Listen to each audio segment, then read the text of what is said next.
J'ai 3 questions. Une adressée au pasteur, une à l'orateur culturel, et une pour le coach.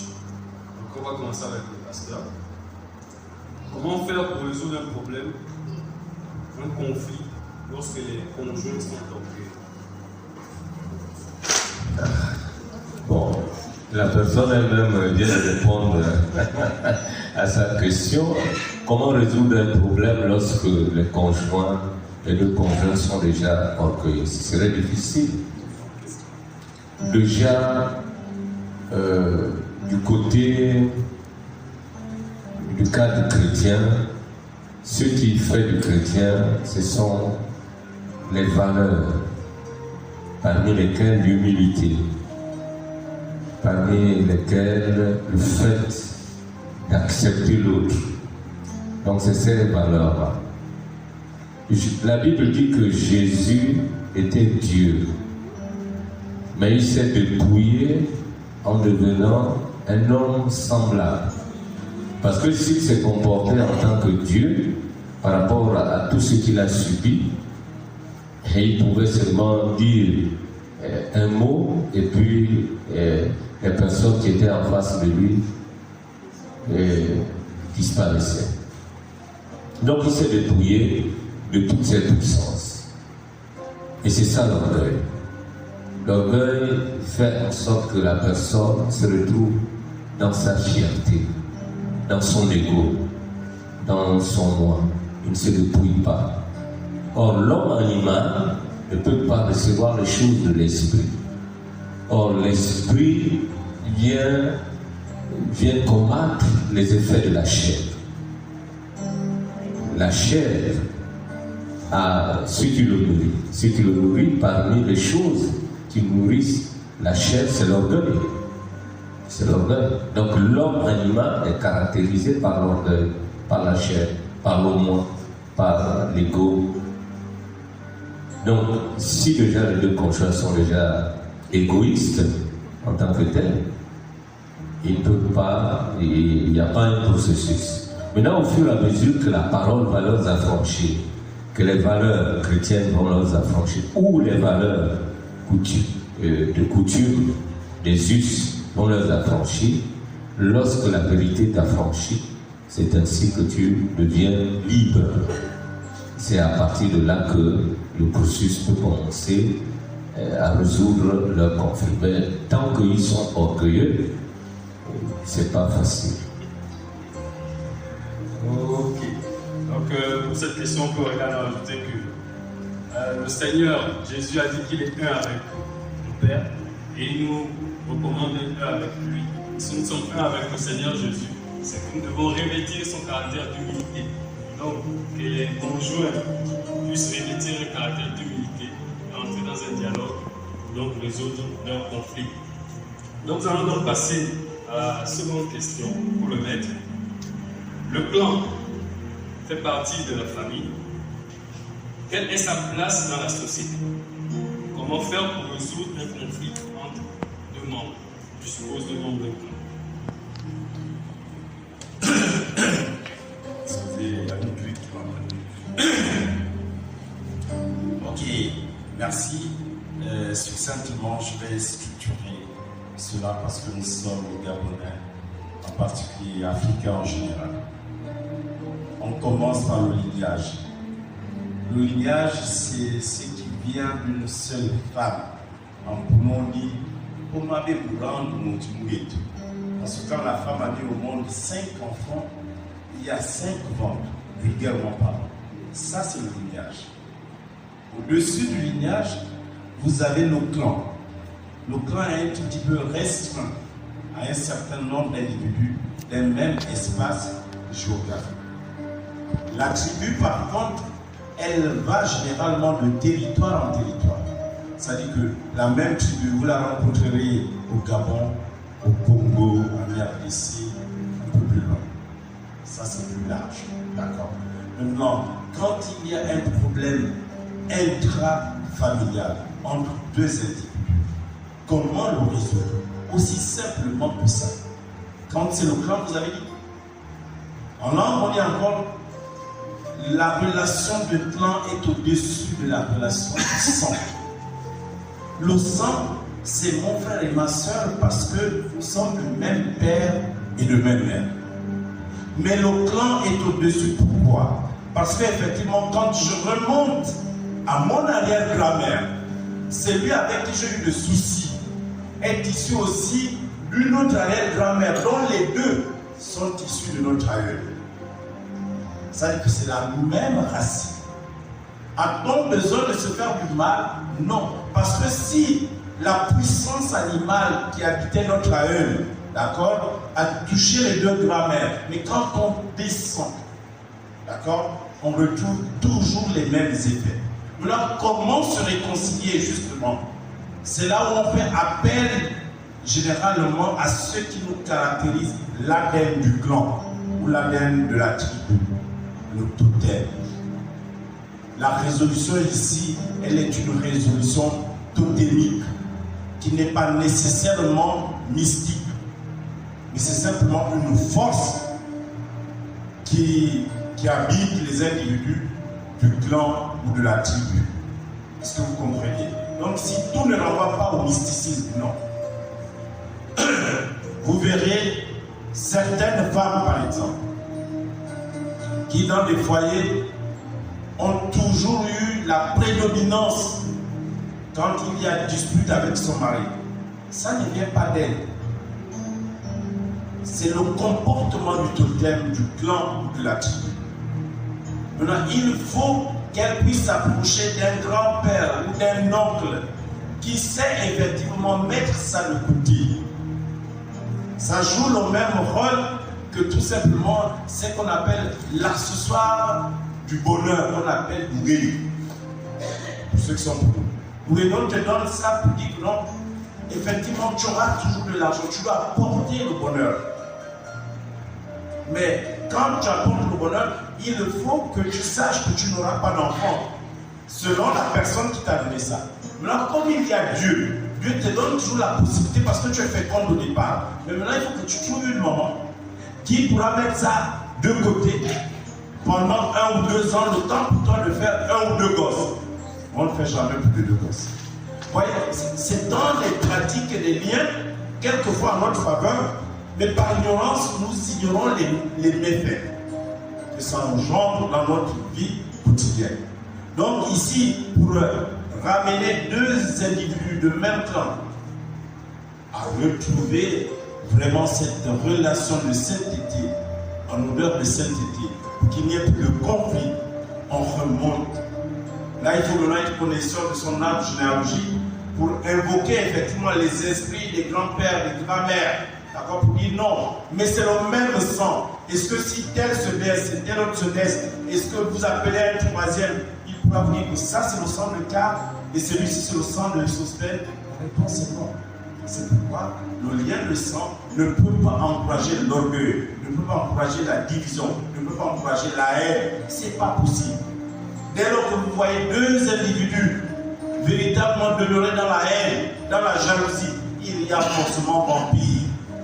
Il y a forcément vampire. Quand il n'y a pas vampire, chacun revient à des meilleurs sentiments pour dire ok, trop c'en est trop. On n'a pas à se diviser parce que nous revenons de la même souche. C'est pourquoi vous allez voir ce que toi tu as mangé, j'ai mangé, ce que tu as dans ton ventre, je l'ai aussi dans mon ventre. Qui fera du mal à l'autre? Personne. C'est pourquoi pour tuer quelqu'un, vous verrez qu'on aura toujours besoin de son frère ou de sa soeur. C'est toujours l'un des nôtres qui livre le secret. Parce que le secret, il est non seulement clanique, d'accord, il est tributaire d'abord de l'identité clanique de chacun de nous, du fait de l'aspect totémique qu'incarne chaque clan. Parce que tous les clans qu'on a là ont effectivement des totems. C'est l'ADN du clan. C'est pourquoi quand vous me demanderez, par exemple, le clan tel chez les Poumous, enfant c'est quoi, Antélie c'est quoi? Parce que le clan est transethnique. Les mêmes clans qu'on a chez les Poumous, vous les trouverez chez les Biénins, chez les Fans, chez les Téké, chez les Massamou, à des appellations simplement différentes. Mais l'identité c'est quoi? C'est le totem. Jusqu'en Afrique de l'Est, vous trouverez cela. Comprenez? Donc attention, Ça, je vous dis, je réitère, quand vous voyez deux individus de même clan qui n'arrivent pas à ramener la sérénité, à faire la paix, à se parler, là, c'est le vampire. Vérifiez-le. Mais quand il n'y a pas de vampire, quand il n'y a pas de sorcellerie, on peut rester en foi pendant 1 an, 2 ans, on finit toujours par revenir à les meilleurs sentiments. Maintenant, quand les esprits diaboliques sont là, chacun veut manger l'autre, c'est compliqué. Amen. Amen, amen. Il y a un beau proverbe africain qui dit que pardonner, c'est enseigner. Donc, mettons le pardon en avant. Ça permet d'enseigner les autres, donc ça permet de retrouver une meilleure relation entre deux personnes. Donc, on va aller pour la question du coach. Quelle est la manière efficace de résoudre un conflit? Merci beaucoup. Vous savez, pour résoudre un conflit, il n'y a pas de manière efficace. Il n'y a pas la manière efficace. Tout dépend de la personne qu'on a en face de nous, de son vécu, de son quotidien. J'explique. Par exemple, on a parlé des couples orgueilleux qui veulent, la première question, qui veulent du point de vue, parce que tout ce que le pasteur a dit, c'est exact, du point de vue religieux, vraiment exact. Maintenant, en tant que coach, les deux sont orgueilleux, les deux n'arrivent pas à se parler. Comment faire pour résoudre le conflit de façon efficace? Un jour, parce qu'il y a un homme et une femme, un jour il est venu vers toi, il t'a dragué. S'il t'a dragué, tu as dit oui, tu es défait. Il a vu, il a trouvé la femme, il a trouvé une stratégie, il te connaît bien. Tu dois connaître l'autre, tu dois étudier l'autre. Donc pour chaque personne, il y a une manière bien définie. Pour chaque situation, deux couples orgueilleux par exemple, si tu sais que mon mari, on s'est discuté, il aime bien les épinards, et puis à chaque fois que je prépare les épinards avec ma robe rose, il me sourit. On s'est discuté, je suis habillée comme ça, j'ai préparé les épinards. Quand il rentre, il me dit rien parce qu'il est orgueilleux, mais dans son cœur, j'ai déjà gagné. Parce qu'il est un peu attendri. Je suis orgueilleux, je n'ai pas envie de dire excuse-moi pour. C'est ma manière, ma stratégie. Sans pourtant montrer que là, je suis en train de demander pardon, mais je te demande pardon. C'est une des manières, la manière non verbale. La première méthode non verbale. Pour les couples orgueilleux. Parce qu'on a dit qu'il y a différentes manières. Là, on n'avait pas dit le conflit exactement. Je suis obligée de parler de toutes les différentes formes. Voilà. La manière non verbale, par les actes, en étudiant l'autre. Sa faiblesse. Il y a la manière verbale pour résoudre le conflit. Est-ce qu'on peut se parler? Vous parlez. C'est efficace, c'est bref, c'est de là à là. On discute, on échange, parce que l'autre va dire, et tu m'avais fait ci. Tu ne dois pas aussi répondre la même acronyme, puisque tu viens pour résoudre. Quand l'autre crie, tu écoutes ce qu'il veut dire au-delà de... Parce que quand il crie, c'est l'émotion, la colère, la frustration. Tu dois écouter au-delà de l'émotion, parce que toi aussi, tu as aussi ton émotion. Donc tu vas en guerre. Quand tu vas en guerre, tu te prépares d'abord contre toi-même. Pour ne pas te laisser flancher. Parce que s'il crie, tu ne résous rien. De la façon verbale, de là à là, comme disent les enfants.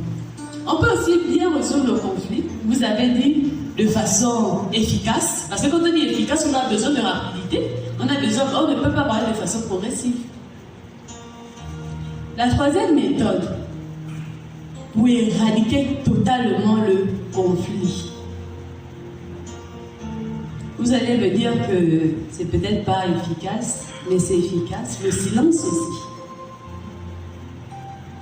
Lorsque vous êtes discuté avec quelqu'un, vous remarquez que la personne s'éloigne, la personne change. En toi, ça te fait parler.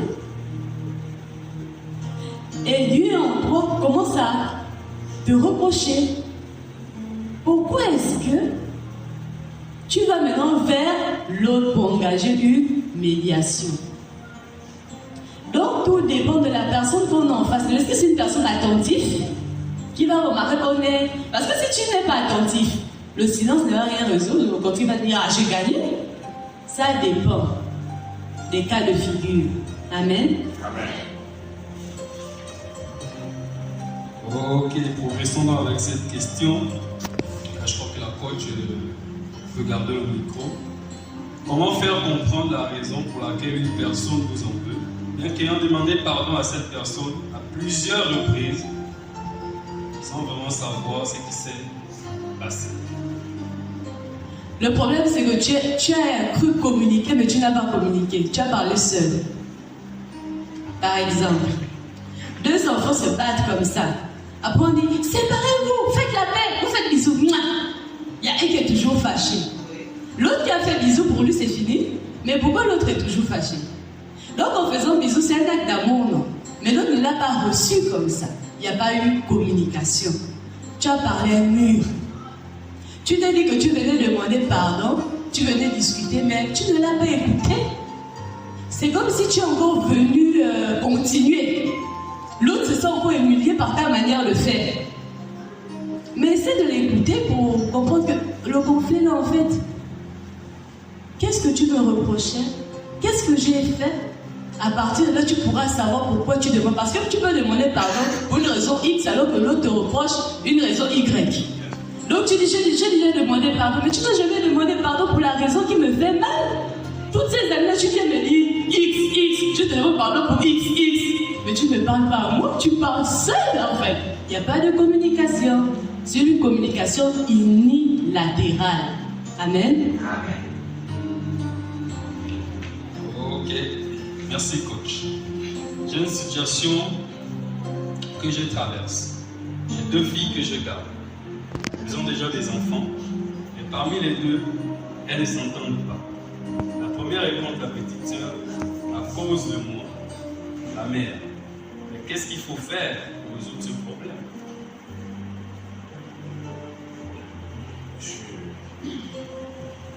Question parce que j'ai effectivement ramené deux sœurs à l'entente, à la sécurité, pour une situation analogue. Puis ici, j'inviterai effectivement l'intéressé à faire valise commune d'abord avec une, c'est-à-dire faire une petite balade, comme on dit souvent les 100 pas, pour écouter la première. Et faire la même chose avec la deuxième. Parce qu'il faut vraiment creuser le problème. Et il est souvent impropre, et je dis à qui vous l'entendez, quand on est sage, quand on est africain, on ne vient pas rendre un jugement sur une seule version. Il faut toujours avoir les deux versions. D'accord? Et une fois qu'elle aura les deux versions, puisqu'elle est à la quête d'une certaine réconciliation, par la suite, elle va appeler les deux à une confrontation dans le bon sens. La confrontation, c'est elle qui fera simplement un monologue sous forme de conseils en disant: vous êtes déjà des mères de famille. Ce que vous êtes en train de faire, mais vous ouvrez les yeux à vos enfants parce qu'ils souhaiteront le reproduire. Et là, la famille volera en éclats. Il convient déjà de m'arrêter cela parce que vous êtes des filles d'une même racine. L'entente doit être de mise. Il faut s'entendre. Sans entente, la famille n'est pas solide. Elle est construite sur du sable. Et si déjà vous les mères, vous ne vous entendez pas, mais ça va aller jusqu'à votre progéniture, sinon descendance. Et c'est compliqué. Là, c'est une descendance qui va à l'échec. D'accord? Donc ici, la maman doit prendre son courage à deux mains pour ramener cette sérénité. Il ne faut pas qu'elle soit versatile. Dans les rapports familiaux, il faut être sincère avec soi. C'est que si on doit être dur, à un moment donné, il faut être dur. Ça, je vous le dis, ça paye cash. Parce que si vous êtes versatile, forcément, il y a une qui va ressortir ça un jour. Et ça va léser l'autre. Donc, véritablement, jouer à forte dosage dans un équilibre sans faire recours à l'hypocrisie. mais en étant sincère. En disant, je ne veux plus que ça s'arrête. Ça parle de ça, c'est bon. Il ne faut plus que ça se reproduise. Et mutuellement, l'autre te reproche de ça et vice-versa. Non, il faut comprendre que toi, il faut éviter ceci. Toi, il faut éviter cela. Dorénavant, pour repartir sur des nouvelles bases. Et je vous invite à vous demander mutuellement pardon pour une famille unie et sereine. Voici ce qu'il faut. Ce n'est pas savant, il n'y a pas de la magie. Mais si la maman joue à l'hypocrisie, c'est dangereux. C'est un pourrissement qui nous dirait à personne. Amen. Vraiment, j'apprécie toutes les questions. Et j'apprécie aussi cette question. Parce que là, on voit un futur conflit transgénérationnel. Amen. Parce que là, la maman dit à cause de moi. Donc, c'est déjà le début même. Voilà. C'est déjà aussi le début de la réconciliation parce qu'elle connaît déjà l'origine. Transgénérationnel, pourquoi? Parce que si les deux sœurs ne s'entendent pas, qu'est-ce que ça va reproduire chez les enfants? Leurs enfants ne vont pas s'entendre. Et leurs petits-enfants, leurs arrière-petits-enfants. Je bénis le Seigneur pour ces moments parce que malgré le nombre de personnes qui sont là, il y aura beaucoup de réconciliation. Au début, quand nous avons vu le monde, on s'est dit, ah Seigneur, mais je vois que le Seigneur est fidèle. Amen. Pour ma part, je trouve que c'est déjà bien de le reconnaître. Il y a beaucoup de parents qui ne le reconnaissent pas, qui ne disent pas c'est à cause de moi. Le parent va te dire, je ne sais pas pourquoi. Mais quand tu discutes avec le parent, tu discutes, tu comprends qu'il y a des choses qu'il ne veut pas te dire. Après, quand tu discutes avec les enfants, tu comprends que c'est le parent l'origine. Mais quand il dit à cause de moi, ça veut dire qu'il porte ça dans son cœur. Il connaît comment faire pour réparer. Il connaît là où il a déconné. Amen. Amen. Pour la démarche biblique, résoudre un conflit générationnel qui s'oppose, il y a des principes de la loi de la séparation. Parce que lorsqu'on est, on doit grandir. Ici, la situation, c'est que les trois parties qui sont là ont leur fait et gestes et leur environnement. Par exemple, c'est la grand-mère qui est là avec ses petits-enfants et ses deux filles. Qu'est-ce qui fait en sorte que les trois composantes soient toujours là? Qu'est-ce qui a fait en sorte que les enfants là ne se trouvent pas chez leurs propres parents? Or, chaque chose a son temps. Il y a un temps qu'on est enfant, il y a un temps qu'on devient adulte. Il y a un temps aussi qu'on doit s'occuper de ses propres choses. Si l'on est toujours enfant, alors que maintenant, le fait d'avoir les enfants déjà chez quelqu'un d'autre, ça va toujours entraîner des problèmes. La solution biblique, c'est que lorsqu'on devient adulte, on doit chercher à être chez soi, dans son propre domicile. Maintenant, à partir de là, certains conflits vont être résolus. Par exemple, lorsqu'il y a eu des conflits entre les serviteurs de Lot et les serviteurs d'Abraham qui se disputaient entre eux. Et la solution, c'était que bon, nous sommes des frères, nous ne pouvons pas vraiment rester ensemble avec toutes ces richesses-là qu'on a eues. Si tu pars à gauche, j'irai à droite. Si tu pars à droite, j'irai à gauche. Parce que ils ont grandi, leurs troupeaux, ils sont devenus vraiment, ils ne pouvaient plus gérer ça ensemble. Donc c'est le pourquoi lorsqu'on est, on doit grandir. On est appelé à aller chez soi. L'une des solutions serait que si le terrain est grand, bien s'il y a un deuxième terrain, c'est de permettre à ce que l'une des sœurs puisse aller s'installer et on verra que par la suite, certaines conditions qui les astreint pourront être résolus. Autre chose, si elle-même reconnaît qu'elle est le problème, mais elle n'a qu'à prendre maintenant des démarches pour permettre à ce que l'une d'elles ou bien les deux sœurs deviennent autonomes, et ça permettra de résoudre ce conflit-là. Mais si autant qu'ils vont rester là, mais si un jour elle meurt et qu'elle les laisse dans la même maison, dans la même situation, ça va résoudre quel problème? Ça va continuer. Et ce serait grave.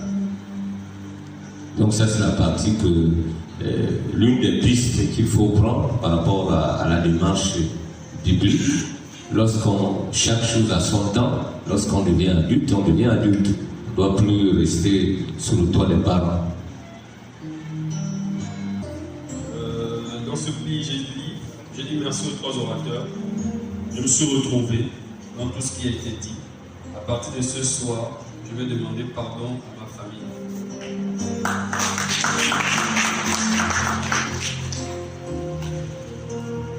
Donc on va poursuivre avec une question. Que faire lorsqu'il n'y a pas l'amour dans une famille entre frères et sœurs? Que faire quand il n'y a pas d'amour dans une famille, dans une fratrie? Très honnêtement, je trouve ça un peu dangereux. Un peu dangereux, pourquoi? Parce qu'on ne peut pas être dans une famille qui n'ait pas d'amour. Ça, c'est dangereux. Si nous sommes dans cette configuration, c'est-à-dire qu'il faut remonter à 3-4 générations devant. C'est-à-dire qu'il y a un problème, il y a un nœud courant, il y a un souci qui est parti depuis ces générations jusqu'à nous. Il faut d'abord déceler le problème. Je vous assure que aucune famille au monde, aucune, je dis bien, ne vous dira qu'il n'y a pas d'amour. Non. S'il n'y a pas d'amour, ça veut dire qu'il y a un problème qui remonte. Et ce problème a suscité l'animosité entre les membres de cette dernière. Je préfère peut-être qu'on dise que non. Qu'est-ce qu'il faut faire dans une famille dans laquelle il y a tout le temps des incompréhensions, tout le temps de disputes? Il y a la calmie. La calmie, ça dit qu'il y a un petit temps de retour à la sérénité. Ouf, une semaine après, on replonge là-dedans. Dans ce sens, oui, je comprendrais. Mais me dire une famille dans laquelle il n'y a pas d'amour, non. Parce que chez nous, on dit, devant le tam-tam, c'est toujours 2 adultes. Et même dans nos familles, la maman de Carl est là, c'est ma grande soeur, nous avons grandi là du Congo, à Mila. Nous étions une maisonnée, rien que les enfants, nous étions 22. Au point où on mangeait toujours 2 par assiette. Les adultes étaient 8, donc 30 personnes. On ne pouvait pas faire 22 assiettes, c'est pas possible. Donc les mamans mettaient 11, mais 2. Donc me dire qu'il n'y a même pas des gens qui s'aiment 2. Non. Moi j'ai par exemple l'un de mes grands frères. Moi je suis né de la petite, lui il est né du grand, mais c'est mon complice. On s'entend. Les filles aussi c'était pas. Il y avait quand même 2 qui s'entendent. Mais si vous me dites que cette famille là il n'y a pas d'amour, peut-être c'est la formulation qui n'est pas bien faite de la question. Ça ils vont peut-être répondre, mais je ne peux pas apporter une tentative de réponse parce que je crois, ça c'est ce que je crois. Je crois que la question a été mal formulée. Parce que quand même, on peut être 2 à s'aimer dans une famille. Moi, j'aime bien quand je suis avec mon cousin tel, j'aime bien quand je suis avec l'enfant de mon oncle. Il y a quand même ça. Mais si vous me dites qu'il n'y a pas ça, j'ai du mal à trouver déjà piste de solution. Ça, je préfère ne pas m'aventurer à dire n'importe quoi. Je crois que la question a été mal formulée. Ça, c'est ce que je crois. Merci.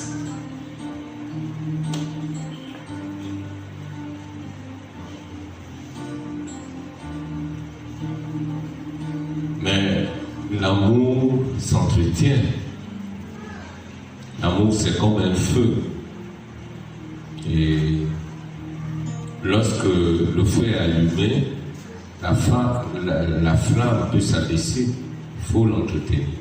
Par exemple, dans le cadre des conjoints, la Bible nous encourage de nous entretenir par des psaumes, par des cantiques, par des paroles aimables, par des gestes et des faits. Donc l'amour doit évoluer. Maintenant, qu'est-ce qui fait qu'il n'y a pas d'amour? Bon, il y a souvent la confusion, même au sein des communautés, des églises. On dit, bon, dans cette église-là, on ne m'aime pas. Un jour, j'étais avec mon collaborateur qui entendait ça. Bon, il dit, mais l'amour que je partage d'intimité, c'est différent de l'amour lorsque on est dans une communauté, l'on doit partager dans le domaine social. Dans le domaine social, c'est que si l'autre a subi, par exemple, une circonstance, on doit l'assister.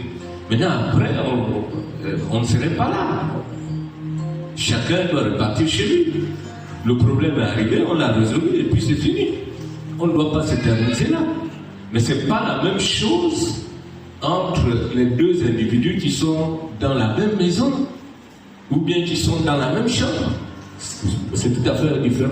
Maintenant, comparer entre l'amour des circonstances, lorsqu'on a des mariages, lorsqu'on a un problème de deuil, d'enterrement, après qu'on a eu un décès, après avoir enterré la personne, après qu'on a fait les deuils, les autres doivent repartir chez eux.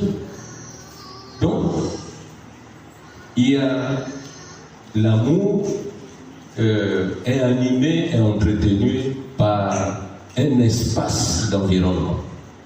Un espace d'environnement. Lorsqu'on déborde maintenant le champ de l'environnement, on risquera de confondre entre l'amour intime, entre l'amour relationnel entre deux frères, par exemple, ils s'entendent, ils sont frères, mais lorsque dans la nuit, quand les deux enfants qui dorment dans la même chambre, si l'enfant a la fièvre, mais c'est d'abord le père et la mère qui doivent résoudre ce problème. Maintenant, lorsque le problème dépasse ce cadre-là, c'est ainsi qu'on fait appel au frère, ou bien à l'homme, ou bien à la tante.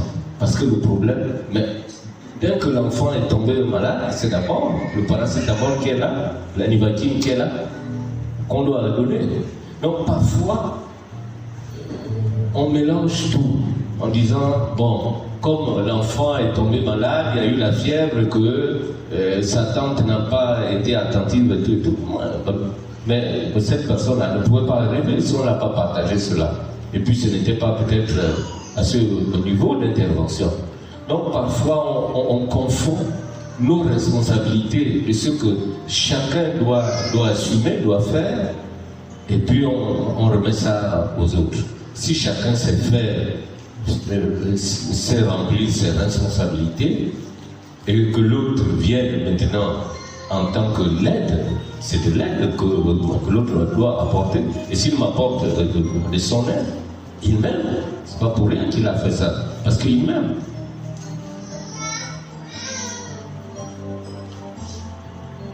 Bon, du point de vue, que faire dans une famille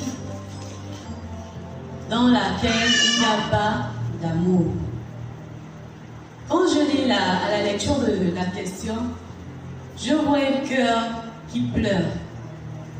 On a passé l'annonce il y a plusieurs personnes. Mais si tu es là ce soir, c'est que toi tu as l'amour. Tu as l'amour pour tes soeurs et frères. Tu as l'amour pour les personnes de ta famille. Et comme le disait Mère Sostel, c'est pas un conflit récent. Quand on écoute la question, on comprend que le conflit, il est transgénérationnel. Et que la personne qui écrit la question, elle porte ça sur son poids, sur son cœur. Et comme disait le pasteur aussi, l'amour peut se manifester de diverses manières. Peut-être que ça ne se manifeste pas de la manière à laquelle tu attends de voir l'amour. Dans certaines familles, par exemple, on se discute tout le temps. Mais lorsqu'il y a un mariage, ils sont là. Après le mariage, chacun prend sa route, sa destination. Lorsqu'il y a un décès, ils sont là le jour du décès. Mais après, on ne peut pas se voir, on ne peut pas se parler, on ne peut pas... Sinon, il y a conflit. Est-ce que ce jour-là, on n'a pas manifesté de l'amour, mais on a juste un problème relationnel. On a un problème de communication. Et ce problème peut être résolu. Il faudra d'abord qu'on ait connaissance de la nature. De la nature du conflit. Ça a commencé comment? Parce que dans certaines familles, le frère et la soeur ne s'entendent pas. Le frère et la soeur ont des enfants. Les enfants ne se fréquentent pas. Parce que le frère et la soeur ne s'entendaient pas. Mais quand on discute avec le frère et la soeur, donc les parents des neveux, on comprend que leur père les martyrisait ou bien les divisait déjà. Et si on remonte à l'histoire du père, il a été élevé de cette manière. Mais l'enfant aujourd'hui, qui naît dans cette famille, remarque que à la maison, les hommes ne viennent jamais. Tu sais seulement qu'avec papa, il demande que tu n'as pas de frères ni de sœurs. Mais quand il y a les mariages, vous vous retrouvez après vous. Mais le père n'a pas les mots pour expliquer à l'enfant ce qui se passe réellement. C'est trop dur de dire à l'enfant qu'en fait on ne s'entend pas parce que... Je vais commencer par dire comment. Mais quand l'enfant là aura son enfant, qu'est-ce que ça va donner? L'enfant aujourd'hui qui parle, c'est un cœur qui souffre. Un cœur qui a envie de voir la réconciliation, mais c'est un cœur qui aime. Mais sois-en sûr, tu n'es pas la seule dans cette situation dans la famille. Il y a un autre cœur comme toi. Et la délivrance peut venir à partir de toi. Quand tu prends conscience, la parole de Dieu est tellement forte, la main de Dieu est tellement grande comme nous l'avons chanté. Il change les cœurs. Un jour, en partant en marche, tout le temps que tu pries pour la réconciliation de ta famille, tu portes ce fardeau, puisque là, tu es ce soir-là pour ça. Tu vas rencontrer ta cousine ou ta soeur, en Afrique on dit ta soeur. Oh, tel! Le Seigneur va passer par là, par un bonjour. Et au fur et à mesure, si vous deux, vous arrivez à vous sourire, vos enfants vont se sourire et le conflit va s'arrêter. Amen. Mais il faudra d'abord qu'on ait connaissance de la nature. On a en profondeur là, en quelques minutes, c'est compliqué de parler des choses même que on n'a pas tous les détails. Amen. Cette question. Comment savoir qu'une personne qui vous a offensé, la personne précise que c'est son papa, dans toute votre enfance, à qui vous avez pardonné grâce au Seigneur, est consciente qu'elle vous a fait du tort dans votre enfance? En d'autres termes, comment faire pour que papa soit conscient et libéré de l'enfance qu'il m'a fait vivre? C'est une très bonne question parce qu'elle est forte véritablement d'un sens émotionnel.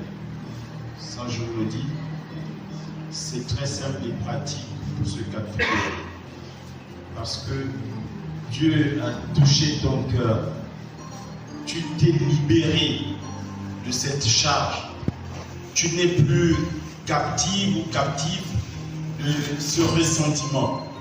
C'est déjà une ouverture. C'est déjà une démarche vers la résolution de l'attitude qu'avait papa vis-à-vis de toi. Maintenant, tu sais ce que papa aime manger. Tu sais ce que papa aime boire. Un bon matin, c'est un exercice à répétition, 1, 2, 3 fois. Et tu te mets à raconter des histoires avec papa. D'accord? Mais papa, pourquoi lors de notre enfance, on avait un tel camarade ou une telle copine et tu t'étais encharné sur elle?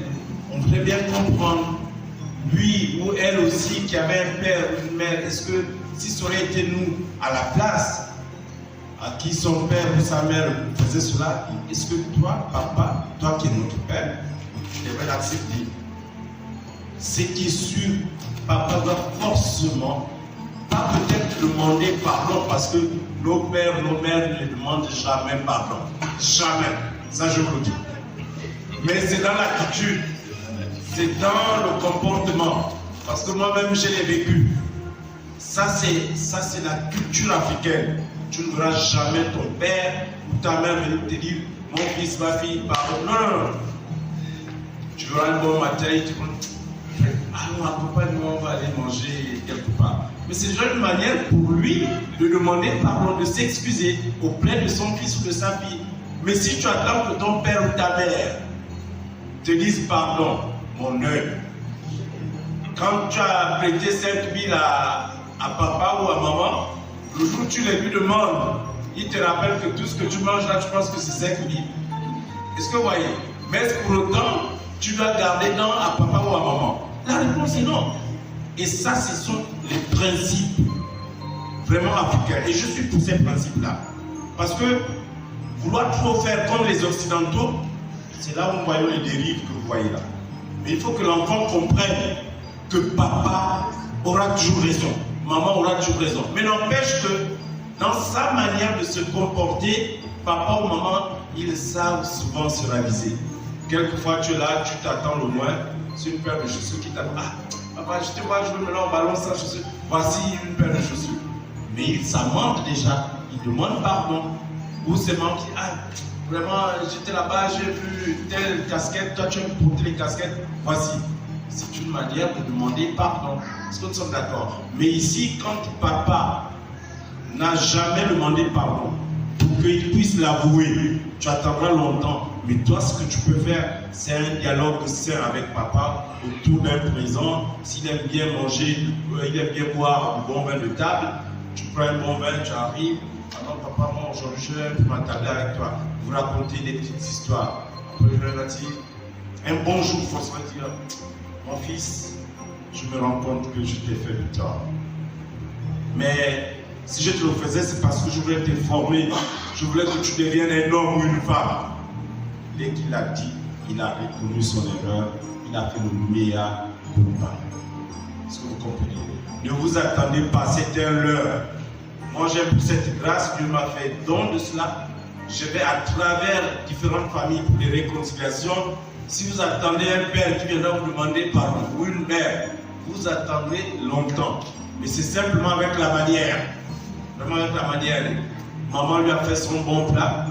Et t'as dit, ah, mon fils, viens, on va manger pour aujourd'hui ensemble. Ça fait longtemps. Il faut que je te transmette aussi le pouvoir. Après, vous rigolez là, c'est une manière de s'excuser. Est-ce que nous sommes d'accord? Mais ne nous attendons pas à ce que nos pères gabonais ou nos mamans gabonaises vont dire, ah, ma fille, vraiment, pardon, je m'excuse hein, pour tout ce que j'ai fait. Ou foura. Voilà. Amen. Amen. Bon, là, moi, je veux répondre dans le manteau du coach. Il y a ce qu'on appelle les pervers narcissiques. Ils ont du plaisir à faire du mal aux gens. Papa peut être un pervers narcissique. Et généralement, les pervers narcissiques ont été élevés par les pervers narcissiques. Le père le martyrisait sur tu n'es rien, tu ne dois rien faire dans la vie. Il reproduit ça sur toi. Il est conscient, mais parfois c'est sa manière de.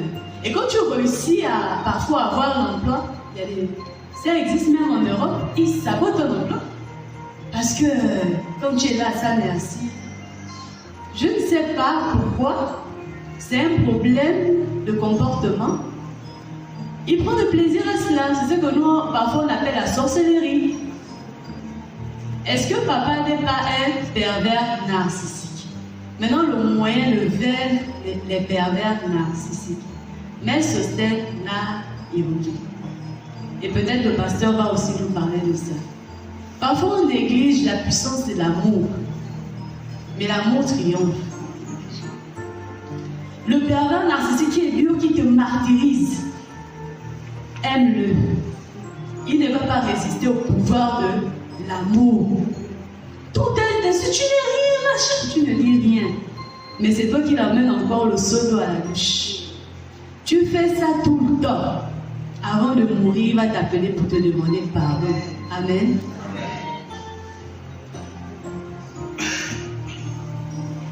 Ils ont déjà presque tout dit, mais la démarche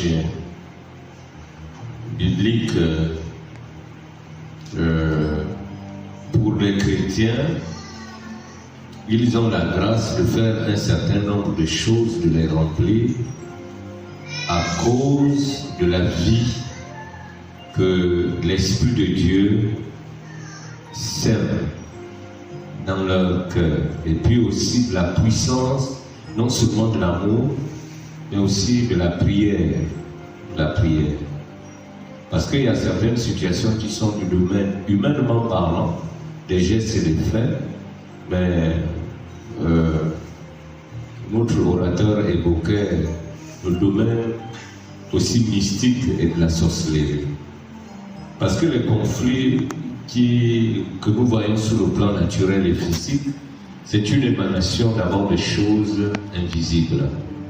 Si les conflits sont du domaine invisible, la Bible dit que les armes avec lesquelles nous combattons ne sont pas charnelles, elles sont spirituelles, afin de renverser les forteresses et les raisonnements, et de ramener toute pensée captive à l'obéissance de Christ.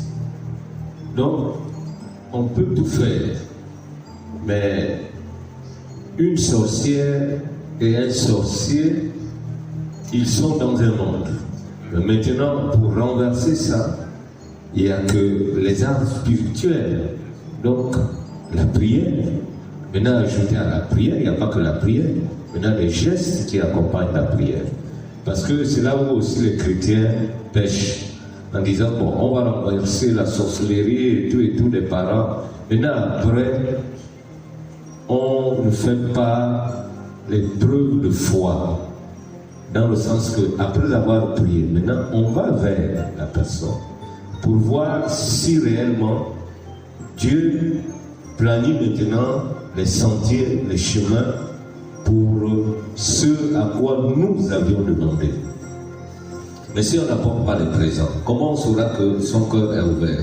Si après avoir, on se plaint, que ce soit dans la prière auprès de Dieu, ou bien on se plaint auprès des autres pour résoudre le problème. Maintenant, après qu'on a fait ça, qu'est-ce qu'on fait maintenant par la suite? On ne doit pas rester comme cela, parce que si on reste comme cela, tant que le problème n'est pas résolu et que la personne meurt, le problème reste spirituellement suspendu. Donc c'est pour cette raison que la Bible dit que les armes avec lesquelles nous combattons ne sont pas physiques, ne sont pas charnelles, mais ils sont spirituels. Donc pour les chrétiens qui sont là, il faut être armé de plusieurs armes sur le plan culturel, parce que nous, notre chrétienté ne doit pas être à l'image des missionnaires qui nous ont apporté la parole, parce qu'ils ont apporté la parole dans un environnement occidental qui n'est pas le nôtre. Or, le Jésus que nous prions, ou le Dieu du judaïsme que nous prions, c'est un environnement oriental qui est proche de l'Afrique, qui n'a rien à voir avec l'Occident. Mais l'Occident aujourd'hui a perdu les valeurs. Donc, ils ne sont pas capables, c'est parce que c'était l'approche de la complexité, de la supériorité, de la peau blanche, que même certains Africains se sont donnés à la religion qu'ils ont apportée. Mais en tant que tel, leur exemple n'est pas un exemple d'école. Ils sont loin de la parole de Dieu. Ils disent des choses, mais la réalité, c'est pas ça. Et lorsque vous les découvrez dans leur vécu quotidien, ils ne savent pas ce que c'est l'amour. L'amour que toi et moi nous vivons en tant que Noirs, en tant qu'Africains, dans notre village, le blanc ne vit plus ça. Et c'est cela qu'ils sont en train d'imposer, soit à nos gouvernants, ou bien à leur manière de nous imposer leur culture. Et regardez, est-ce que c'est normal que, à l'heure actuelle, pour une fille, par exemple, on veut qu'elle aille en mariage, doit aller en mariage. Mais regardez sa tenue vestimentaire. Elle s'habille maintenant en culotte, tout ça c'est mieux. Maintenant, vous allez venir vers moi et j'ai mon fils.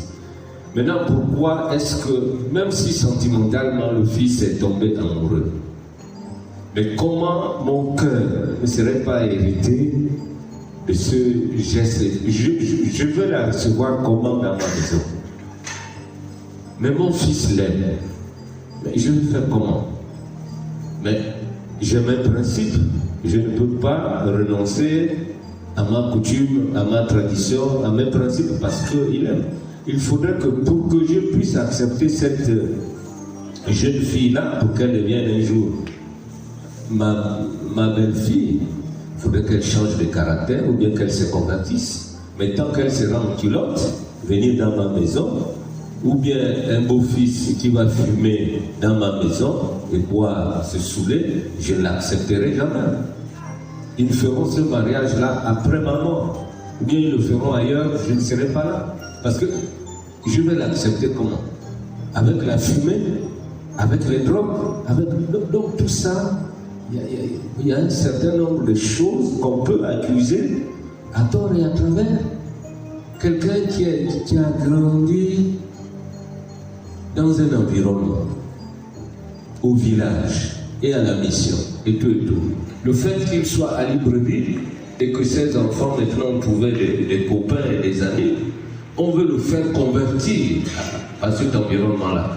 Mais maintenant, ces réactions, on l'accuse qu'il devient, il est hérité, il est sorcier et tout. Mais il a grandi dans des codes de bonne conduite. Il ne peut pas changer ça. S'il change, il se renie lui-même. Maintenant, qu'est-ce qu'il transmet? Il transmet quoi? Donc c'est le pourquoi il faudrait que déjà le problème est tellement urgent. En dehors de ce qu'ils sont en train de faire, de quelques temps de mariage à résoudre lors des décès et tout, mais il faudrait que peut-être au préalable, avant d'organiser un mariage, avant d'aller à la conclusion, appeler toutes les deux familles, bien toutes les familles composantes, parler d'abord de tout ça et éclaircir comment la société est vue maintenant, comment tout ça. Et à partir de là, on va transmettre quelque chose. Mais le fait seulement d'avoir seulement les symboles, parler des symboles que les parents faisaient comme ça, là, ça ne résout pas de problème. Parce que le problème reste tout entier. C'est comme une plaie, lorsque c'est déjà une gangrène, même si on met quelques traitements, mais si à la base on ne nettoie pas vraiment la plaie, ce ne serait pas facile que cette plaie puisse se guérir. Et ça va se transformer à un cancer.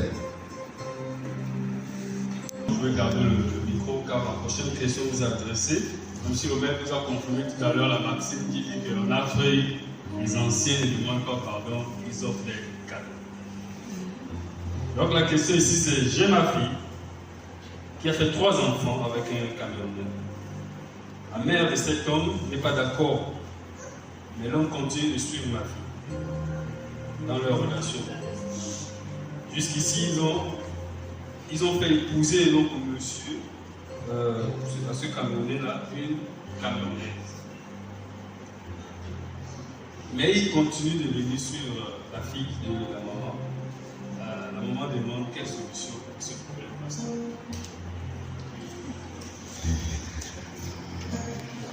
Déjà, lorsqu'on voit... La maman est chrétienne, non? Si elle est chrétienne, pour résoudre ce problème-là, par rapport à ta façon de comprendre, la fille, en devenant majeure, en n'étant pas chrétienne, a pris ses décisions.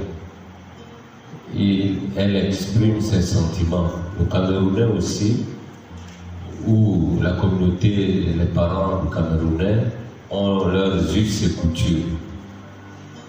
Donc pour eux, leur enfant, voyant les coutumes, voyant le comportement des Gabonaises, ça ne se marie pas. Donc préférable de faire comme Abraham qui avait envoyé son serviteur pour aller épouser la fille et sa belle-fille, bien la femme de son fils Isaac chez eux. Ça, c'est ce que les Camerounais sont en train de faire dans cette affaire-là. Mais votre fille est tombée amoureuse de cet homme.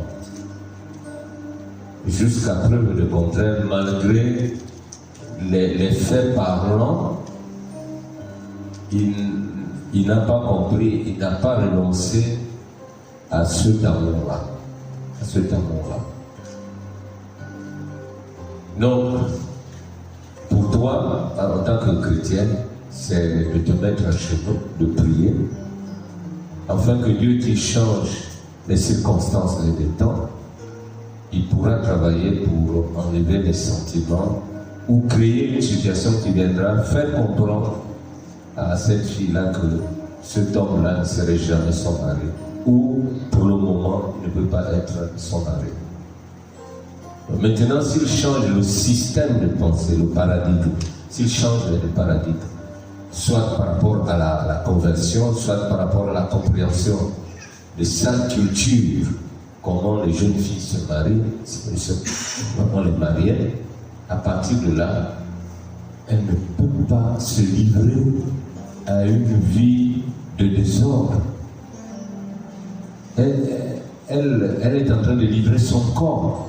Et pour elle se dit qu'elle est en train de conquérir un mariage. Mais ce n'est pas dans l'organisation, dans la procédure même de la coutume. Même dans l'organisation, dans la procédure de judéo-chrétien. Donc ce mariage-là ne se repose pas sur des bonnes bases.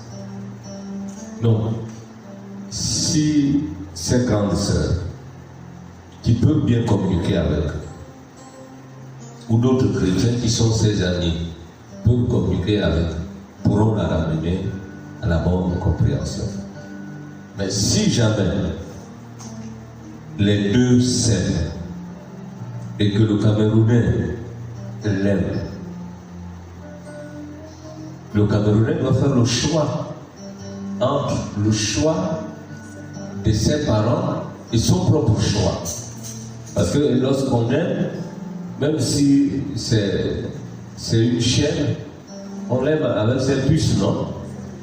Même son caractère tel qu'il est, mais tu l'aimes, tu l'as aimé comme cela, avec son corps. Si réellement le Camerounais l'aime, maintenant il doit dire à ses parents que ça c'est mon choix, vous avez votre façon de voir les choses, nous avions notre façon, donc moi j'ai aimé telle qu'elle est, même si elle se comporte mal, même si elle est ce qu'elle est, moi je l'aime comme cela. Et là, il peut faire aussi un bon mariage dans ce sens-là parce que les deux s'aiment.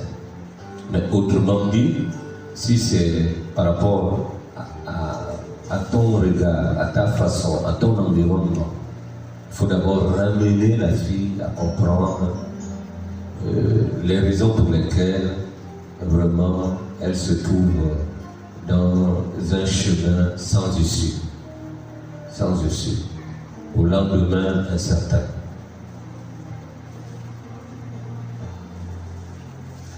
Donc essayer de faire une réponse pour deux intervenants ou plus, histoire d'évacuer toutes les questions vu qu'il est déjà 18h. Donc là j'ai une question, elle est vraiment longue.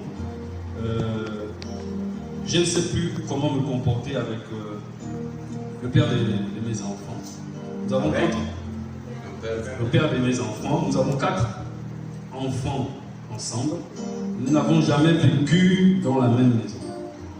Après son coco, je crois coco, rien n'a changé. J'ai quitté la maison de mes parents et j'ai pris une maison. Il persiste à entretenir une relation avec moi, promettant le mariage. Mais il peine à bien prendre soin de moi et de mes enfants. La personne précise qu'il a 4 enfants avant elle. Il est au cours de notre relation, donc j'ai décidé de s'installer avec une autre qui a des enfants. J'ai décidé de le sortir de ma vie. Et malgré que je fais cette demande à le pardonner, Je ne supporte pas de devoir le voir et de devoir partager mes enfants avec lui. Il nous retient un mois, il ne le fait pas. Dès que je m'oppose à une intimité avec lui, il disparaît pour 2 mois. Donc il apparaît un mois, dès qu'elle refuse une intimité avec lui, il disparaît 2 mois. Comment avancer, sachant que je devrais à la longue partager mes enfants avec lui, avec une autre femme, car même j'ai peur de sentiments, j'ai un peu de sentiments encore pour lui. Je refuse la polygamie, je suis en colère. Comment ferait quand il va se repenser? Il va repenser à résoudre, à vouloir voir mes enfants.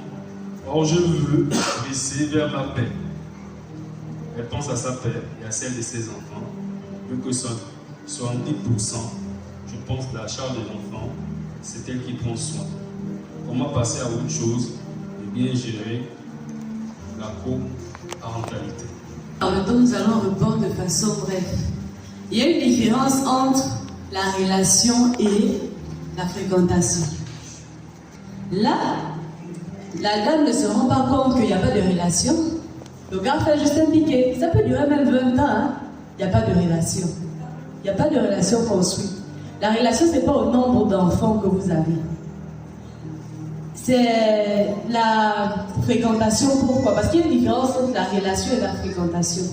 4 enfants ensemble, les enfants ne sont pas nés en une seule année. Vous voyez? Ils n'ont jamais vécu ensemble. Pourquoi? Donc, le monsieur n'a jamais décidé de s'engager. Elle est allée vivre ailleurs. Il ne s'occupe pas d'elle ni de ses enfants. Donc, le monsieur n'est pas dans une relation, il est dans une fréquentation. La fréquentation, c'est de se voir de temps en temps. C'est comme un homme, par exemple, marié, il va de temps en temps chez sa copine. Tu penses que j'ai le mari, là, il n'y aura jamais. Elle dit, je ne veux pas vivre dans la polygamie. C'est dans sa tête. Excusez-moi. C'est dans sa tête, en fait. Parce que le monsieur ne se projette même pas avec elle. Mais il aime bien les instants qui passent ensemble. Donc c'est un peu un profiteur, en fait. Et quand elle dit mes enfants, non. Arrête de dire déjà ça, maman. C'est vos enfants. Tu es obligé de les partager. C'est aussi ses enfants. Amen. Amen. Très succinctement, il faut être cru. La sœur a peur simplement du recommencement. Elle a peur de recommencer. Et ce qu'elle ressent, ce n'est plus tant de l'amour. D'accord? C'est l'habitude qui s'est installée durant tout ce temps. D'accord? À la boucle, 4 enfants, c'est pas rien. Si on essaie de faire à minima 2 ans d'intervalle, d'accord? Une fois 4 ans, on sera à minima 8 ans de relation. Mais je crois savoir que pour quelqu'un de sérieux, d'accord, il ne devrait pas faire vivre à cette sœur un supplice. Ça, c'est le supplice. Je suis traditionnaliste et ici, en la matière, c'est simplement la rupture. Mais il faut comprendre qu'on ne peut pas faire les omelettes sans casser les œufs. Mais en venant rompre